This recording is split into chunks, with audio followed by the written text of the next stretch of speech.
Speaking of Hope, Hope Hicks is here. Where's Hope Hicks? Where's Hope Hicks? The great Hope Hicks.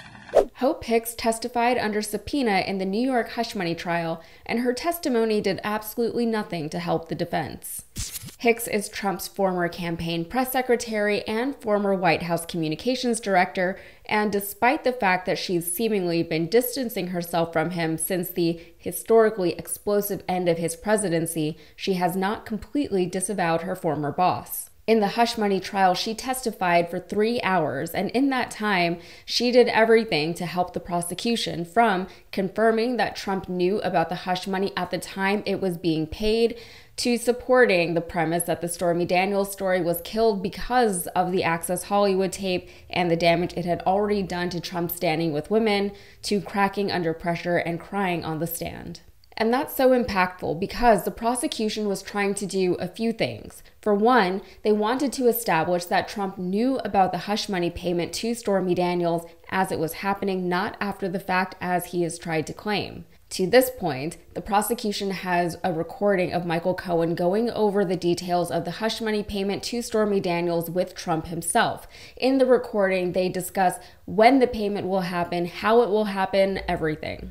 I've spoken to Alan Weisselberg about how to set the whole thing up with So what are we going to pay? Funding. Yes. And it's all the stuff, because you never know where that company, you never know where he's going to be. Correct. So I'm all over that. And I spoke to Alan about it when it comes time for the financing, which will be. Listen, what financing? We'll have to pay you. So I'll pay for cash. No. I got no.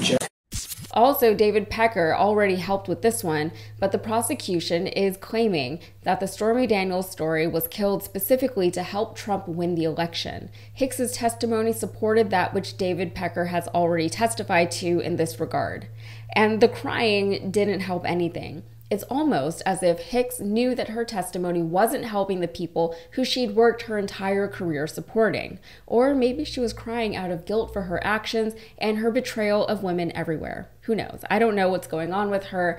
For being a former communications director and press secretary, she keeps a relatively low profile. The things we know about her as a person are fairly surface level. She's beautiful, she seems intelligent, and she seems, at least to me, like someone who is a product of her own upbringing. She grew up around men like Trump. Even her fiancé is a 58-year-old vice chairman and investment banker for Goldman Sachs. Men like Trump and the people in his orbit and the things they do and the things they say probably didn't seem unusual or even problematic to her as she was going through it all. She grew up in a different world than, I'm assuming, the world that anyone watching this did. They all did. That's why we, the people, we can't wrap our heads around the horrible things that these wealthy, elite business people and politicians say.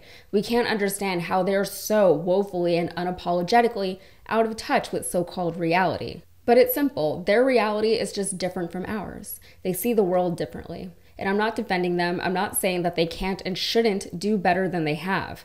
I'm just saying, if there's any hope, no pun intended, for any of them, it just might take a minute for them to break away from the world and the life that they've always known, including the people in that world and the money in it. One could argue that Michael Cohen broke out of that world, but look at what it took for that to happen.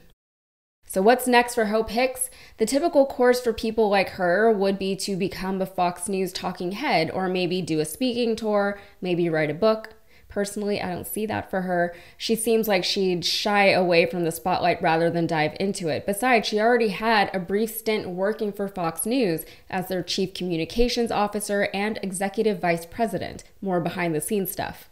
The truth is, she doesn't have to work at all if she doesn't want to. She's got enough money to keep her happy and quiet on her own, and she's about to marry into way more money. She somehow managed to come out of the Trump orbit relatively unscathed, unlike so many of her colleagues. I'm not worried about Hope Hicks. She will be fine. Someone who might not be fine, though, is Sarah Huckabee Sanders. She's still defending her weird lectern purchase, but more recently, her name came up in the Trump hush money trial. David Pecker alleged that she knew about the hush money to Karen McDougal at the time that it was happening, and she thought it was, quote, a good idea. So now the question is, if and when Trump goes down, how many people will he have taken down with him? He really is draining the swamp, as he said he would. All right, if you got anything out of this, please like the video, subscribe to the channel, and check out my podcast, Modern Context. That's it for me. Thanks.